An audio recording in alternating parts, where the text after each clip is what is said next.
はい、始まりました。今夜も私たちのレートナイトジャパニーズチャットの時間ですよ。はい。この番組は日本語を勉強している皆さんと一緒に日本の友達同士のリアルな会話や最近の流行を深夜の電話みたいにゆるっと共有する番組です。私たち、みさきと、のぞみがお届けします。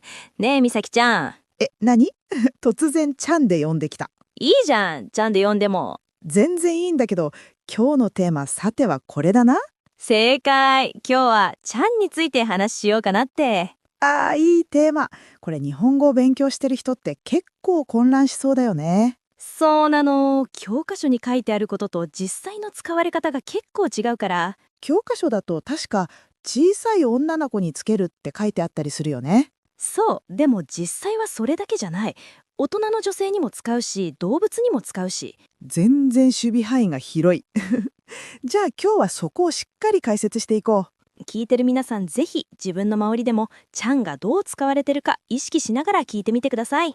まず基本の確認から、ちゃんってどういう場面で使うか改めて整理してみようか。教科書的には小さい子の名前につけるって書いてあるけど、実際に日本語を日常で聞いてるともっといろんな場面で出てくるよね。まず仲のいい人に使うっていうのが大きい。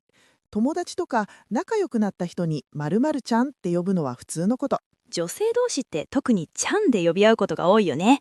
大学でも職場でも。うん、年齢関係なく自分より少し年下だったり親しみがある関係だとちゃんを使う感じ。あと年上の人でもちゃんで呼ぶことってある。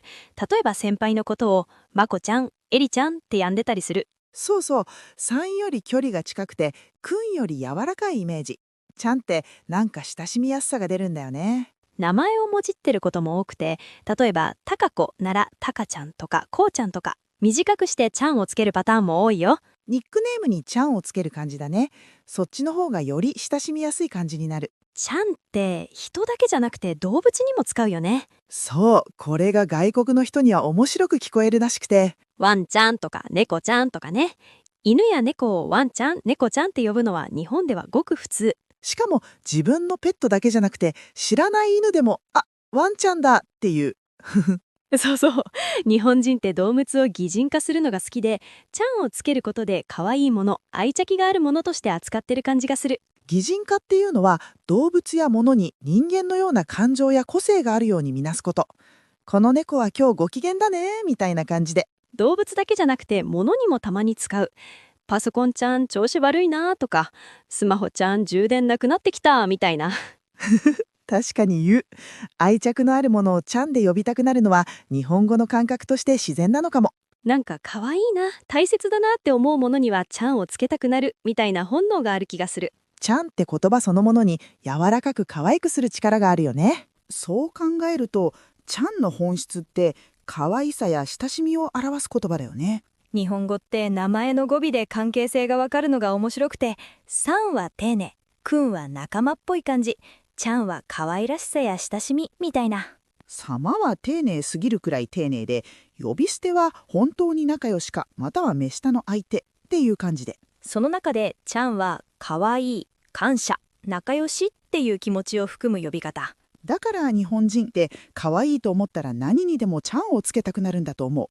アニメのキャラクターやアイドルにも。そうだね。あとちゃんって音自体が柔らかいから聞いてるだけで可愛い感じがする。五感の柔らかさがちゃんの魅力だよね。ちょっとドキドキする話題に行っていい？いいよいいよ。何？男性が女性をちゃんで呼ぶとき結構燃えるっていうかドキッとしない？わかる。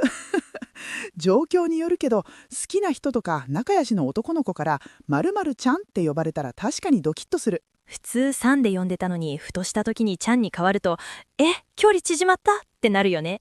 なる。名前で呼ぶっていう行為自体に親しみが込められてるのに、そこにちゃんが加わるとさらに特別な感じがする。ただこれって人によるってのが大事。急にちゃんで呼ばれてもあまり仲良くない段階だったらなんでってなることもある。そうそう、ちゃんで呼ぶことが慣れ慣れしく感じる場合もあるから、タイミングとか関係性が大事。親しみを示す言葉だからこそ距離感を間違えると逆効果になることもある。恋愛ドラマとかアニメだとよく出てくるシーンだよね。〇〇ちゃんって呼んでいいって聞くやつ。じゃあ実際ちゃんってどういう関係の時に使っていいのか整理してみよう。基本的には仲良くなった人なら OK。友達同士はもちろん、職場でも親しくなってきたら使う人は多い。でも気をつけた方がいいのが目上の人への使用。例えば先生や上司を〇〇ちゃんって呼ぶのはよっぽど特別な関係じゃない限り失礼に感じられる。あと初対面やあまり知らない人に急にちゃんで呼ぶのも慣れ慣れしすぎると思われることがある。ビジネスの場では基本的にさんを使った方が無難。